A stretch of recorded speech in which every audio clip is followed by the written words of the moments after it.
नमस्कार, स्वागत है आप सभी का। आप देख सकते हैं क्लास 10th का ज्योग्राफी है और पिछले बार के वीडियो में हम लोग ऊर्जा संसाधन को पढ़े थे और आज के इस वीडियो में हम लोग इसके अभ्यास प्रश्नों को हल करेंगे। आप देख सकते हैं यहाँ पे कुछ वस्तुनिष्ठ प्रश्न है, बहुत सारा वस्तुनिष्ठ प्रश्न है, इसमें 18 वस्तुनिष्ठ प्रश्न है और फिर उसके बाद लघु उत्तरीय प्रश्न है और फिर यहाँ पे दीर्घ उत्तरीय प्रश्न है। तो इन सभी प्रश्नों को हम हल करेंगे एक एक करके। आप मेरे साथ अंत तक बने रहें। यह आपके परीक्षा के दृष्टिकोण से काफ़ी महत्वपूर्ण होने वाला है और अगर आप जनरल कंपटीशन की तैयारी करते हैं तो इसमें समझ लीजिए ज्योग्राफी से संबंधित जीके का खजाना है इसमें। तो चलिए स्टार्ट करते हैं अपने वीडियो को। पहला प्रश्न है आपका कि किस राज्य में खनिज तेल का विशाल भंडार है। ऑप्शन है असम, राजस्थान, बिहार और तमिलनाडु। तो वर्तमान के हिसाब से अगर देखा जाए तो इसका सही उत्तर होगा क असम। ठीक है, वर्तमान में असम में अभी 27% जो है खनिज तेल का भंडार है और असम के बाद आपका आता है गुजरात का स्थान। ठीक है, गुजरात में अभी लगभग 19% तेल का भंडार है। ठीक, इसके बारे में और आप पढ़ चुके हैं कि 1886 में पहली बार यहाँ तेल मिला था। ठीक है, 1886 में असम घाटी में पहली बार यहाँ पे तेल मिला था। ठीक है, फिर उसके बाद 1901 में प्रथम तेल शोधक कारखाना असम में ही स्थापित किया गया था। कहाँ? डिगबोई में। ठीक है, आप इसको याद रखेंगे। चलते हैं अगले प्रश्न पे।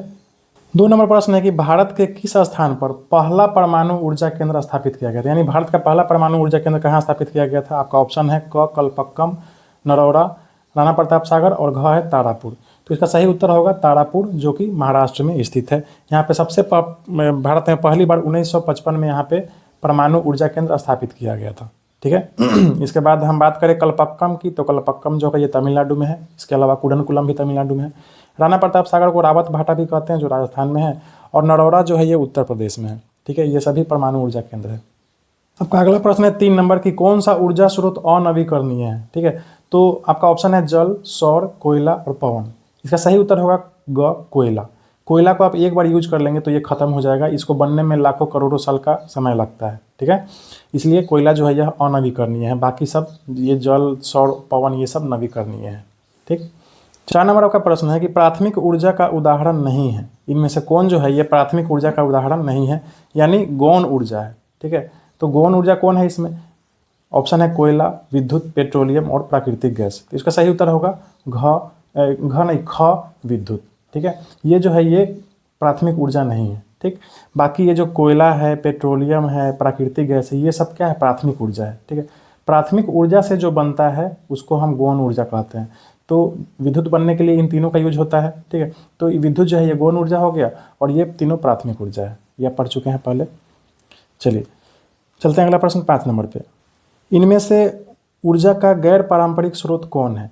ठीक है, ऑप्शन है आपका कोयला, ख में है विद्युत, ग में है पेट्रोलियम और घ में है सौर ऊर्जा। तो देखिए कोयला, विद्युत और पेट्रोलियम ये जो तो ये सब तो पारंपरिक है। ये सौर ऊर्जा जो है ये गैर पारंपरिक है। ठीक है, इसका सही उत्तर होगा सौर ऊर्जा। चलिए 6 नंबर जो प्रश्न है इसमें कह रहा है कि गोंडवाना समूह के कोयले का निर्माण कब हुआ था। तो आप पढ़ चुके हैं कि गोंडवाना समूह का जो कोयला है वो बहुत ही उत्तम क्वालिटी का कोयला है। ठीक है, और इसका निर्माण जो है 20 करोड़ वर्ष पहले हुआ था। ठीक है, 2 तरह का कोयला हमारे देश में है, एक गोंडवाना समूह और एक टर्शियरी समूह। तो टर्शियरी समूह वाला जो कोयला है वो 5 करोड़ साल पहले बना है। ठीक है, वो खराब क्वालिटी का कोयला है। लेकिन गोंडवाना समूह वाला कोयला अच्छा क्वालिटी का कोयला है जो 20 करोड़ साल पहले बना है। इसके बाद हम चलते हैं अगले प्रश्न, यहाँ 7 नंबर पे। 7 नंबर में कह रहा है कि भारत में कोयले का सर्वप्रमुख उत्पादक राज्य कौन है। सबसे ज़्यादा कोयला का उत्पादन कहाँ होता है? तो कोयला का उत्पादन सबसे ज़्यादा आपको यहाँ झारखंड में होता है। आप इसको याद रखेंगे। ठीक है, झारखंड में, और झारखंड में भी आप झरिया को नहीं याद भूलेंगे। झरिया जो है ये सबसे ज़्यादा कोयला का उत्पादन करता है झारखंड में। ठीक, चलिए अगला प्रश्न है आपका 8 नंबर। सर्वोत्तम कोयले का प्रकार कौन है? ऑप्शन ए एंथ्रासाइट, बी ख में है पीट, ग में है लिग्नाइट और घ में है बिटुमिनस। ठीक, तो इसका सही उत्तर आप सोचिए, बताइए। इसका सही उत्तर होगा क एंथ्रासाइट। ठीक है, सबसे बेहतर क्वालिटी का जो कोयला है वो यही है एंथ्रासाइट। ठीक, इसको कोकिंग कोल भी कहते हैं, याद रखिएगा। एंथ्रासाइट को कोकिंग कोल भी कहा जाता है। कोकिंग कोल इसलिए क्योंकि इसको धातु गलाने के काम में इसका यूज होता है। ठीक है, चलिए अगला प्रश्न आपका 9 नंबर है कि मुंबई हाई क्यों प्रसिद्ध है। ये मुंबई हाई आपका ऑप्शन है कोयले के निर्यात हेतु, तेल शोधक कारखाना हेतु, खनिज तेल हेतु, परमाणु शक्ति हेतु। इसका सही उत्तर होगा खनिज तेल हेतु। भारत में आज के डेट में सबसे ज़्यादा तेल का उत्पादन कहाँ होता है? यहीं से होता है, मुंबई हाई से, ठीक है। और ये मुंबई हाई मुंबई या महाराष्ट्र में नहीं है, बल्कि महाराष्ट्र से बहुत सैकड़ों किलोमीटर दूर अरब सागर के एक जगह पे है, ठीक है, अरब सागर में। और यहाँ पे खनिज तेल का कुआं, यहाँ से खनिज तेल निकाला जाता है, ठीक। आपका अगला प्रश्न है 10 नंबर कि भारत का प्रथम तेल शोधक कारखाना कहाँ स्थित है। तो अभी आपने पढ़ा भारत का प्रथम तेल शोधक कारखाना, आपका ऑप्शन है मथुरा, बरौनी, डिगबोई, गुवाहाटी। सही ऑप्शन होगा आपका डिगबोई। सबसे पहले 1901 में यहाँ पे तेल शोधक कारखाना हमारे देश में स्थापित किया गया था। कहाँ? डिगबोई, जो कहाँ है? असम में है, ठीक है, असम में है, याद रखेंगे। अगला प्रश्न है आपका 11 नंबर कि प्राकृतिक गैस किस खनिज के साथ पाया जाता है। आपका ऑप्शन है यूरेनियम, पेट्रोलियम, चूना पत्थर, कोयला। तो सही उत्तर होगा इसका ख, पेट्रोलियम। जहाँ से पेट्रोलियम निकलता है वहीं से यह प्राकृतिक गैस भी निकलता है, ठीक है। अगला प्रश्न है आपका 12 नंबर कि भाखड़ा नांगल परियोजना किस नदी पर अवस्थित है। तो भाखड़ा नांगल परियोजना आप याद रखेंगे, आपका ऑप्शन है नर्मदा, झेलम, सतलज और व्यास। इसका सही उत्तर होगा सतलज, ठीक है। और ये भारत की सबसे बड़ी परियोजनाओं में से एक है। कौन? भाखड़ा नांगल परियोजना सबसे बहुत बड़ा बांध है यहाँ पे, ठीक है। और ये कहाँ है? तो ये हिमाचल प्रदेश में स्थित है, ठीक है। और ये इस परियोजना से किस किस राज्यों को लाभ मिलता है। तो हिमाचल प्रदेश, पंजाब, हरियाणा, राजस्थान, ये 4 राज्य जो है इस परियोजना से लाभ उठाते हैं। चलिए अब 13 नंबर जो प्रश्न है कि दक्षिण भारत की सबसे बड़ी नदी घाटी परियोजना कौन है। तो दक्षिण भारत की सबसे बड़ी नदी घाटी परियोजना, आपका ऑप्शन है तुंगभद्रा, सारवती, चंबल, हीराकुंड, ठीक है। तो इसका सही उत्तर होगा क, तुंगभद्रा, ठीक है। ये तुंगभद्रा जो है ये एक नदी का नाम है जो कृष्णा की सहायक नदी है, ठीक है। कृष्णा की सहायक नदी है ये, ठीक है। और इसी तुंगभद्रा नदी पे जो परियोजना बना हुआ है वो दक्षिण भारत की सबसे बड़ी परियोजना है। और अगर हम राज्य की बात करें तो यह किस राज्य में है। तो यह कर्नाटक में है, ठीक है। एक बात और मैं आपको इस प्रश्न के माध्यम से बता दूं, आप इसमें कंफ्यूज नहीं होंगे। दक्षिण भारत की सबसे बड़ी नदी घाटी परियोजना, ठीक है, सबसे बड़ी नदी घाटी परियोजना है ये तुंगभद्रा, ठीक है। लेकिन अगर दक्षिण भारत की सबसे बड़ी नदी का सिर्फ बात है तो दक्षिण भारत की सबसे बड़ी नदी जो है वो गोदावरी है, लंबी नदी, ठीक है। दक्षिण भारत की सबसे लंबी नदी गोदावरी है, जिसका लंबाई है 1465 किलोमीटर, ठीक है। और अगर पूरे भारत देश की बात की जाए तो गंगा नदी जो है वो सबसे लंबी नदी है, जो 2525 किलोमीटर के क्षेत्र में लंबाई में ये बहती है, ठीक है। और सबसे बड़ी दक्षिण भारत की नदी घाटी परियोजना की बात हो तो तुंगभद्रा, जो कि कहाँ पे है? कृष्णा की सहायक नदी है, कर्नाटक पे। अब हम चलते हैं अगले प्रश्न 14 नंबर पे। 14 नंबर प्रश्न में कह रहा है कि ताप विद्युत केंद्र का उदाहरण है, ठीक है, गया, बरौनी, समस्तीपुर, कटिहार। आपका ऑप्शन है, आप बताइए। तो इसका सही उत्तर होगा ख, बरौनी, ठीक है। ये बेगूसराय में पड़ता है, ठीक है। इसके बाद फिर कांटी में भी है, मुजफ्फरपुर के कांटी में। इसके अलावा भागलपुर के कहलगांव में है। इसके अलावा पटना के बाढ़ में है। तो 4 जगह हमारे बिहार में ताप विद्युत केंद्र है, आप इसको याद रखेंगे। 5 नंबर प्रश्न है, 5 नहीं 15 नंबर प्रश्न है कि यूरेनियम का प्रमुख उत्पादक स्थल है। यूरेनियम सबसे ज़्यादा कहाँ से निकलता है। तो यूरेनियम, आपका ऑप्शन है डिगबोई, झरिया, घाटशिला और जादूगोड़ा। तो आप इसको याद रखेंगे जादूगोड़ा, ठीक है। और ये जादूगोड़ा कहाँ पड़ता है? तो झारखंड में पड़ता है, ठीक है। यहाँ सबसे ज़्यादा यूरेनियम यहाँ से निकलता है, ठीक है। और यूरेनियम का जो अयस्क है उस अयस्क का क्या नाम है, ठीक है। तो उसका अयस्क का नाम है पिंच ब्लेंड, याद रखेंगे आपको, पिंच ब्लेंड अयस्क जो है इससे क्या निकलता है? यूरेनियम निकलता है, ठीक है। और ये सबसे ज़्यादा कहाँ निकलता है हमारे देश में? तो जादूगोड़ा, झारखंड में, ठीक है। इसके अलावा देखिए डिगबोई में प्रथम तेल शोधक कारखाना स्थापित किया गया था 1901 में। झरिया भी झारखंड में, जहाँ सबसे ज़्यादा कोयला का उत्पादन होता है, आप इसको याद रखेंगे। आपका प्रश्न है 16 नंबर कि एशिया का सबसे बड़ा परमाणु विद्युत गृह कौन है। एशिया का सबसे बड़ा परमाणु विद्युत गृह, अगर आप अपने किताब के हिसाब से देखें तो इसका सही उत्तर क, तारापुर होगा, जो कि ये गलत है, ठीक है। एशिया का सबसे बड़ा परमाणु विद्युत गृह आपका जापान में है, ठीक है। जापान में ये काशीवाज़की करीवा, आप इसको याद रखेंगे। काशीवाज़की करीवा परमाणु विद्युत गृह जो है ये जापान में है। और ये एशिया का सबसे बड़ा परमाणु विद्युत गृह है, जहाँ से 8000 मेगावाट बिजली का उत्पादन होता है रोज। अगर हम भारत की सबसे बड़ी परमाणु विद्युत गृह की बात करें तो वो कुडनकुलम है, ठीक है, कुडनकुलम। और ये है आपका कहाँ, तो तमिलनाडु में, ठीक है। अब इसको याद रखेंगे। यहाँ से लगभग 6000 मेगावाट बिजली उत्पादन होता है, ठीक। चलिए अब हम चलते हैं अगले प्रश्न पे। 17 नंबर, भारत के किस राज्य में सौर ऊर्जा के विकास की सर्वाधिक संभावनाएं हैं, ठीक है। तो आपके किताब के हिसाब से भारत के किस राज्य में सौर ऊर्जा के विकास की सर्वाधिक संभावनाएं हैं, तो इसका उत्तर होगा गुजरात और राजस्थान, ठीक है। राजस्थान और गुजरात आपके किताब में दिया हुआ है। राजस्थान, यहाँ पे गुजरात भी आप लिख ले, ऐसे याद रहेगा आपको। गुजरात और राजस्थान में सौर ऊर्जा के विकास की सर्वाधिक संभावनाएं है। एक बात और आप याद रखेंगे कि राजस्थान में ही एक सौर पार्क है जिसका नाम है भरला सौर पार्क, ठीक है, भरला सोलर पार्क। ये राजस्थान में स्थित है और यह सोलर पार्क जो है, यह भारत का सबसे बड़ा सौर ऊर्जा उत्पादन का केंद्र है, ठीक है। ये कहाँ है, राजस्थान में। चलिए अगला जो प्रश्न है 18 नंबर, ज्वारीय एवं तरंग ऊर्जा उत्पादन हेतु भारत के अधिक अनुकूल परिस्थितियाँ कहाँ पाई जाती है, यानी सबसे ज़्यादा ज्वारीय एवं तरंग ऊर्जा उत्पादन कहाँ से हो सकता है, आपके प्रश्न के हिसाब से यही हुआ, ठीक है। तो इसका ऑप्शन है मन्नार की खाड़ी, खंबात की खाड़ी, गंगा नदी में और कोसी नदी में। तो इसका सही उत्तर होगा आपका खंबात की खाड़ी, ठीक है। इस आपके बुक में ही दिए हुए है। खंबात की खाड़ी में ज्वारीय ऊर्जा के उत्पादन का सर्वाधिक संभावना है, ठीक है, यहाँ सबसे ज़्यादा उत्पादन हो सकता है। और ये खंबात की खाड़ी, मन्नार की खाड़ी, ये सब कहाँ है, तो आप मैप में यहाँ देख सकते हैं। ये देखिए आपका भारत का जो मानचित्र है, यहाँ पे देखिए गुजरात राज्य है, ठीक है।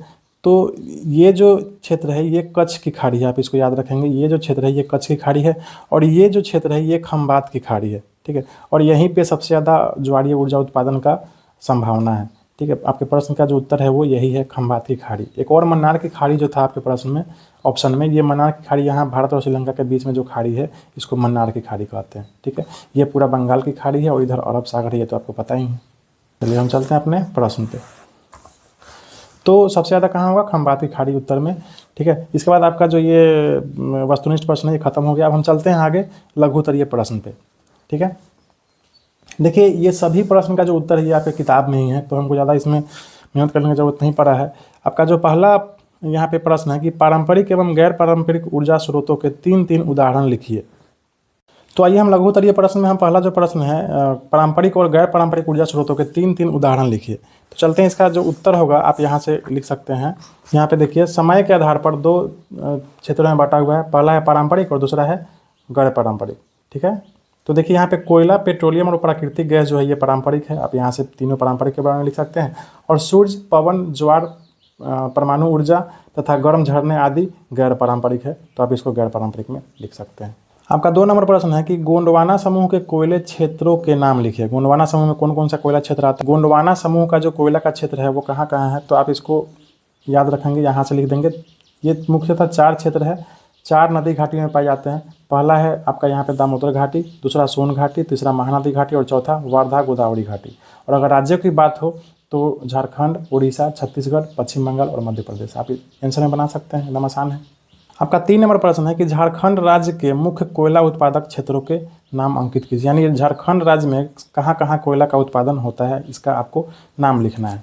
तो आप देखिए यहाँ पे झारखंड राज्य में कहाँ कहाँ से कोयला जो निकलता है वो यहाँ पे लिखा हुआ है। झारखंड में सबसे ज़्यादा कोयला कहाँ, झड़िया से निकलता है। फिर इसके बाद देखिए बोकारो, गिरिडीह, कर्णपुरा, रामगढ़, ठीक है। ये प्रमुख उत्पादक, कोयला उत्पादक क्षेत्र है झारखंड का। तो आप इस चारों का, 5 का नाम आंसर में लिख देंगे, हो जाएगा। अगला प्रश्न है आपका 4 नंबर, कोयले के विभिन्न प्रकारों के नाम लिखिए। कोयला का कौन कौन सा प्रकार है, तो इसका भी उत्तर देखिए यहाँ पे किताब में है आपके। पहला है आपका देखिए यहाँ पे एंथ्रासाइट, ठीक है, दूसरा है बिटुमिनस, तीसरा है लिग्नाइट और चौथा है पीट। और थोड़ा सा और ज़्यादा आप लिखना चाहते हैं तो एंथ्रासाइट सबसे सर्वोत्तम क्वालिटी का कोयला है, 90% से अधिक कार्बन होता है, इसको कोकिंग कोल भी कहते हैं।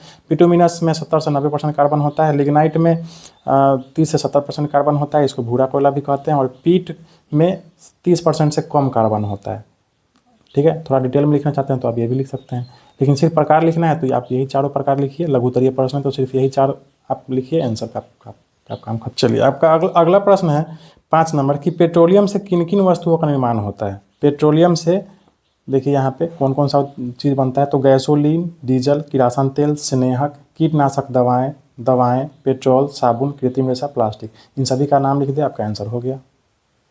ठीक है, अगला प्रश्न है आपका देखिए 6 नंबर कि सागर सम्राट क्या है। ठीक है, तो सागर सम्राट के बारे में आप पढ़ चुके हैं, या मुंबई हाई में तेल यहीं से निकलता है। ठीक है, आपका किताब में भी यहाँ पे दिया हुआ है सागर सम्राट के बारे में। ठीक, देखिए यहाँ पे सागर सम्राट है। आप यहाँ से इसका उत्तर लिख सकते हैं कि यह क्षेत्र मुंबई तट से 176 किलोमीटर दूर पश्चिम दिशा में अरब सागर में स्थित है। यहाँ 1975 में तेल खोजने का कार्य शुरू हुआ था। यहाँ समुद्र में सागर सम्राट नामक मंच बनाया गया है, जो एक जलयान है और पानी के भीतर तेल के कुएं खोदने का कार्य करता है। बस यहाँ तक लिख देना है, आपका आंसर हो जाएगा। ठीक है, अगला प्रश्न है आपका 7 नंबर कि किन्हीं 4 तेल शोधक कारखानों का नाम निर्दिष्ट कीजिए। यानी भारत में तो बहुत सारे तेल का शोधक कारखाने हैं, लगभग 20 से ऊपर है, 20-22 के आसपास है। तो इसमें से मात्र आपको 4 तेल शोधक कारखाना का नाम लिखना है, तो आप यहाँ से लिख सकते हैं। ठीक है, डिगबोई में है, मथुरा में है, हल्दिया में है, पानीपत, बरौनी इत्यादि। ठीक है, चलिए आपका अगला प्रश्न है 8 नंबर, जल विद्युत उत्पादन के कौन कौन से मुख्य घटक हैं। इसका उत्तर देखिए आपके किताब में ही, आप यहाँ से लिख सकते हैं। जल विद्युत उत्पादन के लिए, ठीक है, क्या क्या चाहिए आपको, तो नदी में प्रचुर जल की राशि होना चाहिए, नदी में उतना पानी होना चाहिए, नदी मार्ग में ढाल होना चाहिए, जल की तीव्र वेग होना चाहिए, प्राकृतिक जल प्रपात होना चाहिए। ठीक है, ये सब क्या है, भौतिक दशाएं हैं। तो यहाँ जो प्रश्न है आपका कि जल विद्युत उत्पादन के लिए कौन कौन सा मुख्य कारक है, तो मुख्य कारक में आप यही बिंदु बनाकर आप इसका उत्तर लिख देंगे। पहला बिंदु में लिख देंगे नदी में प्रचुर जल की राशि, दूसरा में लिख देंगे आप नदी मार्ग में ढाल, ये तीसरा में लिख देंगे। ठीक है, प्राकृतिक जल प्रपात का होना, ये चौथा में लिख देंगे। हो गया, काम खत्म।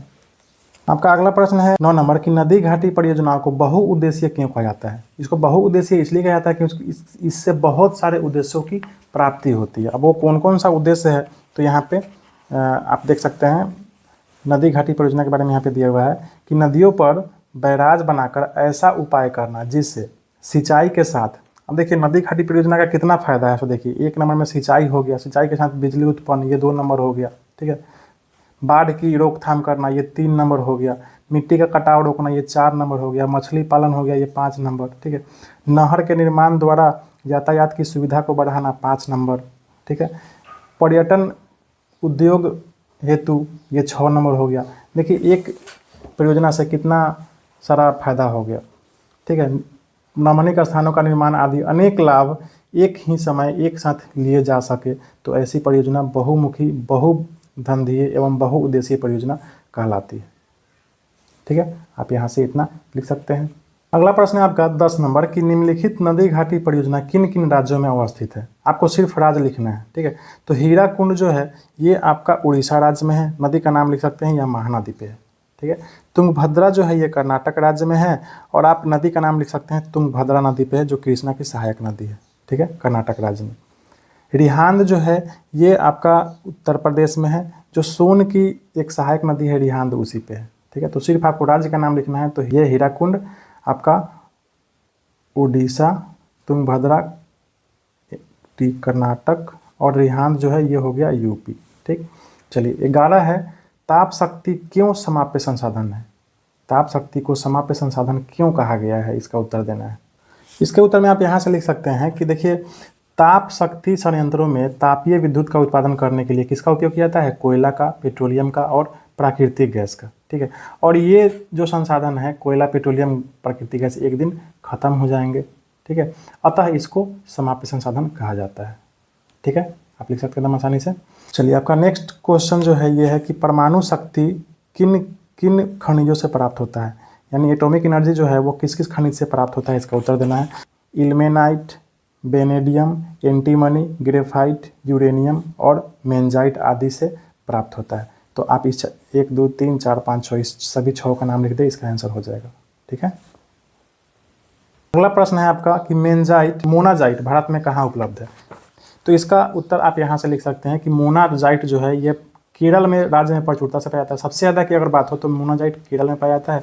इसके अतिरिक्त तमिलनाडु, आंध्र प्रदेश, उड़ीसा आदि तटीय क्षेत्रों में यह पाया जाता है। ठीक है, आप इतना लिख सकते हैं। प्रश्न है 14 नंबर कि सौर ऊर्जा का उत्पादन कैसे होता है। जब फोटोवोल्टाइक सेलों में विपासित सूर्य की किरणों को ऊर्जा में परिवर्तित किया जाता है तो सौर ऊर्जा का उत्पादन होता है। हो गया, एकदम आसान है, आप इतना लिख सकते हैं। प्रश्न है 15 नंबर कि भारत के किन किन क्षेत्रों में पवन ऊर्जा के लिए अनुकूल परिस्थितियां हैं, यानी कहाँ कहाँ पवन ऊर्जा का उत्पादन हो सकता है। तो इसका उत्तर आप यहाँ से लिख सकते हैं। पवन ऊर्जा के लिए तमिलनाडु, राजस्थान, गुजरात, महाराष्ट्र तथा कर्नाटक में अनुकूल परिस्थितियां विद्यमान हैं। हो गया, इस तरह से आपने इन 15 प्रश्न का उत्तर कर लिया। अब हम चलते हैं आगे दीर्घोत्तरीय प्रश्न पे। ठीक है, दीर्घोत्तरीय प्रश्न में आपको थोड़ा सा बड़ा में लिखना होता है, तो इसमें भी मैं ऐसे ही किताब में बता दे रहा हूँ, आप थोड़ा खुद से मेहनत करें और खुद से इसके हल को करने का, इसका उत्तर करने का प्रयास करें। पहला जो प्रश्न है, ये शक्ति संसाधन का वर्गीकरण विभिन्न आधारों के अनुसार उदाहरण स्पष्ट कीजिए। पहला जो प्रश्न है इसमें शक्ति संसाधन का आपका वर्गीकरण करना है, और शक्ति संसाधन का वर्गीकरण बहुत अच्छा से आपके किताब में यहाँ पे कर दिया है। ठीक है, देखिए यहाँ पे सबसे पहले तो उपयोग के आधार पर किया है, क्या, सतत शक्ति और समापनीय शक्ति। ठीक है, सतत शक्ति में आप लिख सकते हैं ये सौर किरणें, भूमिगत ऊष्मा, पवन प्रवाह, जल प्रवाहित जल इत्यादि। और समापनीय शक्ति में कोयला, पेट्रोलियम, प्राकृतिक गैस। उपयोगिता के आधार पर देखिए प्राथमिक ऊर्जा और गौण ऊर्जा है। प्राथमिक ऊर्जा में कोयला, पेट्रोलियम, प्राकृतिक गैस और रेडियोधर्मी खनिज, और गौण ऊर्जा में आ गया आपका विद्युत। ठीक, वैसे ही स्रोत के आधार पर लिख सकते हैं क्षयशील और अक्षयशील। ठीक, तो क्षयशील संसाधन में आपका हो जाएगा कोयला, पेट्रोलियम और प्राकृतिक गैस, और यहाँ पे देखिए अक्षयशील में आपका हो जाएगा प्रवाही जल, पवन लहरें और सौर शक्ति। ठीक, संरचनात्मक गुणों के आधार पर जैविक ऊर्जा और अजैविक ऊर्जा में विभाजन किया गया है। जैविक ऊर्जा में आ जाएगा आपका मानव प्राणी शक्ति, और अजैविक ऊर्जा में आ जाएगा जल शक्ति, पवन शक्ति और सौर शक्ति तथा ईंधन। ठीक, समय के आधार पर पारंपरिक और गैर पारंपरिक। पारंपरिक में आपका कोयला, पेट्रोलियम और प्राकृतिक गैस, और गैर पारंपरिक में सूर्य, पवन, ज्वार, परमाणु ऊर्जा। बस आप इतना ही लिख दें, खुद से खंड बना के आपका इसका आंसर हो जाएगा। ठीक है, बिंदुवार लिखे, खुद से बनाने का प्रयास करें। अगला प्रश्न 2 नंबर कि भारत में पारंपरिक शक्ति के विभिन्न स्रोतों का विवरण प्रस्तुत कीजिए। यानी पारंपरिक जो स्रोत है जैसे कोयला, पेट्रोलियम, उसके बारे में थोड़ा थोड़ा आपका विवरण प्रस्तुत कर देना है 2 नंबर प्रश्न में। तो देखिए सबसे पहले देखिए आप ऊपर में लिख देंगे कि पारंपरिक ऊर्जा के स्रोत जो है वो क्या क्या है। तो कोयला है, पेट्रोलियम है, प्राकृतिक गैस है। ठीक है, ये सब क्या है, पारंपरिक ऊर्जा के स्रोत है। और ये पूरा लिख देंगे जीवाश्म ईंधन के नाम से भी जाना जाता है। ये पारंपरिक शक्ति संसाधन है तथा ये समाप्य संसाधन एक दिन खत्म हो जाएंगे। अब देखिए सबसे पहले क्या कीजिएगा, आप 1 नंबर में कोयला लिखेंगे और कोयला के बारे में आप इतना लिख दीजिएगा। ठीक है, इतना, बस इतना ही, ज़्यादा नहीं। कोयला शक्ति और ऊर्जा का महत्वपूर्ण स्रोत है। 1 जनवरी 2012 भारत में इतना मीटर गहराई तक पाए जाने कोयला कुल अनुमानित भंडार। देखिए 1 जनवरी 2008 नहीं, ये वर्तमान आप लिख देंगे। ठीक है, वर्तमान में भारत में कोयला का अनुमानित भंडार कितना है, 36,141 टन, करोड़ टन। ठीक, फिर उसके बाद यहाँ पे वर्ष 2023-24 में कोयले का कुल उत्पादन 997 मिलियन टन था। ठीक है, आप इतना लिख देंगे कोयला में। फिर आप 2 नंबर में आ जाएंगे कहाँ, पेट्रोलियम में। पेट्रोलियम के बारे में थोड़ा सा लिख देंगे। पेट्रोलियम को क्या कहा जाता है, पेट्रोलियम को काला सोना कहा जाता है। ठीक है, पेट्रोलियम के बारे में आप यहाँ से यहाँ तक लिख देंगे। ठीक है, ये शक्ति समाज संसाधनों में सर्वाधिक महत्वपूर्ण है एवं व्यापक रूप से उपयोगी है। ठीक है, आधुनिक युग में कोई भी राष्ट्र इसके बिना अपने अस्तित्व को कायम नहीं रख सकता है। पेट्रोलियम शक्ति के स्रोत के साथ साथ अनेक उद्योगों का कच्चा माल भी है। इसे विभिन्न प्रकार की वस्तुएं बनाई जाती है जैसे गैसोलीन, डीजल, किरासन तेल, स्नेहा, कीटनाशक दवाएं, पेट्रोल, साबुन, कृत्रिम रेशा, प्लास्टिक इत्यादि। ठीक है, ये हो गया पेट्रोलियम के बारे में। अब इसके बाद थोड़ा सा प्राकृतिक गैस के बारे में आप थोड़ा सा लिख देंगे। आप यहाँ से यहाँ तक लिख देंगे, प्राकृतिक गैस में हो गया, ज़्यादा क्या लिखना है। तो इन तीनों के बारे में आप लिख देंगे, आपका आंसर ये जो है हो जाएगा कंप्लीट। ठीक, तो यहाँ पे अगला प्रश्न जो है ये 3 नंबर पे कि गोंडवाना काल के कोयले का भारत में वितरण पर प्रकाश डालिए। यानी गोंडवाना काल का जो कोयला है हमारे भारत देश में, उसका जो वितरण है उस पर आपको प्रकाश डालना है। तो आप इसका गोंडवाना काल के कोयले में आ जाइए सीधा। यहाँ गोंडवाना काल वाला जो कोयला है आप यहाँ से लिख सकते हैं कि इस समूह में भारत के 96% कोयले का भंडार है। यहाँ कुल उत्पादन का 99% भाग प्राप्त होता है। यहाँ के कोयले का निर्माण लगभग 20 करोड़ वर्ष पूर्व में हुआ था। गोंडवाना कोयला क्षेत्र मुख्यतः 4 नदी घाटी में पाए जाते हैं, दामोदर घाटी, सोन घाटी, महानदी घाटी और वर्धा घाटी। ठीक है, प्रमुख राज्य जो है गोंडवाना समूह का आप यहाँ से लिख सकते हैं, झारखंड है, उड़ीसा है, छत्तीसगढ़ है, पश्चिम बंगाल है और मध्य प्रदेश है। ठीक है, उत्पादन के दृष्टिकोण से भी यह घटते क्रम में सबसे ज़्यादा झारखंड में उत्पादन होता है, फिर उसके बाद उड़ीसा में, फिर छत्तीसगढ़, फिर पश्चिम बंगाल, फिर मध्य प्रदेश में। तो आप यहाँ से इसका आंसर बना सकते हैं उस 3 नंबर प्रश्न का। ठीक है, 4 नंबर कि कोयले का वर्गीकरण कर उनकी विशेषताओं को स्पष्ट कीजिए, यानी कोयला का आपको वर्गीकरण करना है। तो ये तो एकदम आसान है। कोयला का वर्गीकरण यहाँ पे एकदम देखिए दिया हुआ है। कोयला 4 भाग में है, कार्बन की मात्रा के आधार पर इसको बांटा गया है। ठीक है, पहला है आपका एंथ्रासाइट, दूसरा है बिटुमिनस, तीसरा है लिग्नाइट और चौथा है पीट। सभी के बारे में आप थोड़ा थोड़ा यहाँ पे लिख देंगे। एंथ्रासाइट सर्वोत्तम कोटि का कोयला है, कार्बन की मात्रा 90% से अधिक पाया जाता है, यह धुआं नहीं देता है, कोकिंग कोयला भी कहा जाता है, धातु गलाने में इसका काम होता है। ठीक, बिटुमिनस के बारे में लिख देंगे, 70 से 90% कार्बन पाया जाता है, भारत में ज़्यादातर कोयला इसी प्रकार का है। ठीक, लिग्नाइट के बारे में लिख देंगे कि यह निम्न कोटि का कोयला है जिसमें कार्बन का मात्रा 30 से 70% होता है और यह कम ऊष्मा तथा अधिक धुआं देता है, इसे भूरा कोयला भी कहते हैं। पीट के बारे में लिख देंगे, यह बेकार क्वालिटी है, यह खराब, इसमें कार्बन की मात्रा 30% से कम पाया जाता है और यह पूर्व के दलदली भागों में पाया जाता है। हो गया। आपका अगला प्रश्न है 5 नंबर कि भारत में खनिज तेल वितरण का वर्णन कीजिए। तो आप इसके उत्तर में आप यहाँ से इस चित्र के माध्यम से आप यहाँ उत्तर देख सकते हैं। यह एनसीईआरटी का स्क्रीनशॉट है। ठीक है, एनसीईआरटी का किताब से इसको लिया गया है। आप इसका उत्तर यहाँ से लिख सकते हैं, खनिज तेल का जो वितरण है हमारे देश में कहाँ कहाँ है। क्लियर है? चलिए, ऐसा है आप स्क्रीनशॉट इसको पॉज करके लिख लिए होंगे इसका आंसर। चलिए 6 नंबर प्रश्न जो है यहाँ पे चलते हैं कि जल विद्युत उत्पादन हेतु अनुकूल भौगोलिक एवं आर्थिक कारणों की विवेचना कीजिए। यानी जल उत्पादन विद्युत उत्पादन के लिए अनुकूल भौगोलिक कारण क्या है और आर्थिक कारण क्या है, इस दोनों के बारे में आपको विवेचना करना है। ठीक, आपको भौतिक और आर्थिक दोनों कारण लिखना है। तो भौतिक देखिए यहाँ से आप लिख सकते हैं भौतिक दशाएं और आर्थिक दशाएं। ठीक है, ये दोनों दशा यहाँ पे लिखा हुआ है। भौतिक दशा में देखिए यहाँ पे 4 जल विद्युत उत्पादन के लिए भौतिक दशा में क्या आ जाएगा। 1 नंबर में नदी में प्रचुर जल की मात्रा, 2 नंबर में नदी मार्ग में ढाल, 3 नंबर में जल का अतिवेग और चौथा में प्राकृतिक जल प्रपात का होना। ये कुल ये भौतिक दशा में आ जाएगा। और आर्थिक दशा में क्या क्या होना चाहिए, तो देखिए सघन औद्योगिक विकास 1 नंबर में। ठीक, 2 नंबर में आप यहाँ पे लिख सकते हैं कि वाणिज्यिक विकास एवं आबाद क्षेत्रों जैसे को जैसो लिख दिया है, जैसे बाजार, पर्याप्त पूंजी निवेश, परिवहन के साधन, प्राविधिक ज्ञान एवं ऊर्जा के अन्य स्रोतों का अभाव प्रमुख है। ठीक है, तो भौतिक दशा में इतना और फिर आर्थिक दशा में आप इतना लिख सकते हैं, आपका उत्तर हो जाएगा। संक्षिप्त भौगोलिक टिप्पणी करना है आपको। पहला है भाखड़ा नंगल परियोजना, दूसरा है दामोदर घाटी परियोजना, कोसी परियोजना, हीराकुंड परियोजना, रिहांद परियोजना और तुंगभद्रा परियोजना। और यह सब आपके जो किताब में है वो दिया हुआ है। भाखड़ा नंगल परियोजना के बारे में आप क्या करेंगे, यहाँ से लिख सकते हैं। आपको जितना मन है आप इसमें से खोज के लिख ले। भाखड़ा नंगल में वहाँ महत्वपूर्ण जो चीज़ है बता दे रहे हैं। भाखड़ा नंगल परियोजना कहाँ पे है, सतलज नदी पे है, आप इसको याद रखेंगे। नदी पर हिमालय क्षेत्र में विश्व के सर्वोच्च बांधों में से एक बांध की ऊंचाई कितना है, 225 मीटर है। ठीक है, यह भारत की सबसे बड़ी परियोजना है। यहाँ 4 शक्तिगिरी बना, इसको आप नहीं लिखेंगे, यहाँ पे शक्तिगिरी ये बहुत पहले कराटा है, अभी शक्तिगिरी बढ़ गया यहाँ पे। विद्युत उत्पादन कर कहाँ कहाँ किस किस राज्य को इससे फायदा होता है, तो पंजाब, हरियाणा, दिल्ली, उत्तराखंड, उत्तर प्रदेश, हिमाचल प्रदेश, राजस्थान तथा जम्मू एवं कश्मीर राज्यों को में कृषि एवं उद्योगों में क्रांतिकारी परिवर्तन ला दिया है, ये भाखड़ा नंगल बांध। ठीक है, उसके बाद दामोदर घाटी परियोजना के बारे में भी आप यहाँ से लिख सकते हैं। यहाँ दामोदर नदी पर है, झारखंड में है। ठीक, आप यहाँ से इसका उत्तर बना सकते हैं। जरूरत पड़ने पे आप गूगल से भी मदद ले सकते हैं। गूगल में आप देखेंगे तो एकदम करेंट डाटा आपको मिलेगा। यहाँ देखिए कोसी परियोजना के बारे में दिया हुआ है। कोसी परियोजना कहाँ है, उत्तर बिहार का अभिशाप कोसी नदी पे हनुमान नगर नेपाल में बांध बनाकर इतना किलोवाट बिजली का उत्पादन किया जा रहा है। ठीक है, जिसकी आधी बिजली नेपाल को तथा शेष बिहार को प्राप्त होती है। ठीक, रिहांद परियोजना के बारे में लिख सकते हैं। सोन की सहायक नदी रिहांद पर है जो उत्तर प्रदेश में है। ठीक है, इसका 934 मीटर लंबा बांध जो कृत्रिम झील का निर्माण करता है, जिसका नाम है गोविंद बल्लभ पंत सागर का निर्माण करता है। ठीक, आप इतना लिख सकते हैं। रिहांद परियोजना के बारे में ज़्यादा क्या लिखेंगे। हीराकुंड के बारे में आप लिख सकते हैं। यह महानदी नदी पर है जो उड़ीसा में स्थित है, विश्व का सबसे लंबा बांध है। उसके बाद यहाँ से लिख देंगे ये उड़ीसा एवं आसपास के क्षेत्रों में कृषि एवं उद्योग में इसका उपयोग किया जाता है। ठीक, उसके बाद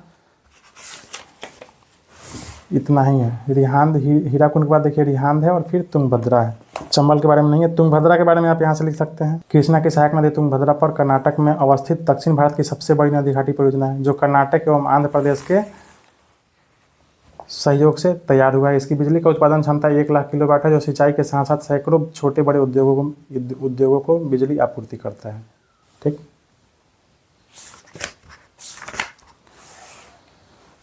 इसके बाद है आपका भारत के किन्हीं 4 परमाणु विद्युत गृह का उल्लेख कीजिए तथा उनकी विशेषताओं को स्पष्ट कीजिए। 8 नंबर में किन्हीं 4 परमाणु विद्युत गृह के बारे में आपको लिखना है। तो विद्युत गृह भी आपका यहाँ पे दिया हुआ है। पहला में आप लिख देंगे तारापुर के बारे में, ठीक है। तारापुर जो है वह हमारे एशिया का नहीं, हमारे भारत का सबसे पहला परमाणु गिरी है, ठीक है। और एशिया का सबसे बड़ा परमाणु विद्युत गिरी, आप इस लाइन को नहीं लिखेंगे क्योंकि ये जापान में, ठीक है। यहाँ जल उबालने वाली 2 परमाणु घटी है, इसमें प्रत्येक का उत्पादन क्षमता इतना इतना है। थोरियम से प्लूटोनियम बनाकर विद्युत उत्पादन किए जा रहे हैं, क्योंकि भारत में थोरियम का जो भंडार है वो काफ़ी समृद्ध है। तारापुर के बारे में यह भी लिख देंगे कि भारत में 1955 में प्रथम आणविक रिएक्टर मुंबई के निकट तारापुर में स्थापित किया गया था, ठीक। दूसरा में राणा प्रताप सागर के बारे में लिख देंगे, यह राजस्थान कोटा में स्थित है। यह चंबल नदी के किनारे है जिसे जल प्राप्त होता है। यह बिजली घर कनाडा के सहयोग से बना है, इसका उत्पादन क्षमता इतना है, ठीक। उत्पादन क्षमता को छोड़ देंगे, ये ज़्यादा जरूरी नहीं है। कलपक्कम के बारे में लिख देंगे, यहाँ तमिलनाडु में है और स्वदेशी प्रयास से यह बना हुआ है, ठीक है। नरौड़ा के बारे में आप लिख लेंगे, यह उत्तर प्रदेश में है, बुलंदशहर के पास में है, ठीक। काकरापारा जो है यह गुजरात में है, राज्य में समुद्र के किनारे स्थित परमाणु गिरी है। इसमें 1992 से विद्युत उत्पादन प्रारंभ है, ठीक। कैगा जो है ये कर्नाटक में और कुडनकुलम जो है ये रूस के सहयोग से बना है, जो तमिलनाडु में है, ठीक। तो ये था आपका 8 नंबर प्रश्न। ये इसके बाद फिर देखिए 9 नंबर प्रश्न जो है, इसमें ऊर्जा संसाधनों के संरक्षण तो कौन कौन से कदम उठाए जा सकते हैं, आप इसमें कैसे मदद पहुंचा सकते हैं। तो ऊर्जा संसाधन के लिए कौन कौन सा संसाधन के संरक्षण के लिए कौन कौन सा कदम उठा सकते हैं, आप यहाँ से लिख सकते हैं। 1 नंबर में ऊर्जा के प्रयोग में वित्तवयिता, ठीक है, ये 1 नंबर में दे देंगे, ठीक है।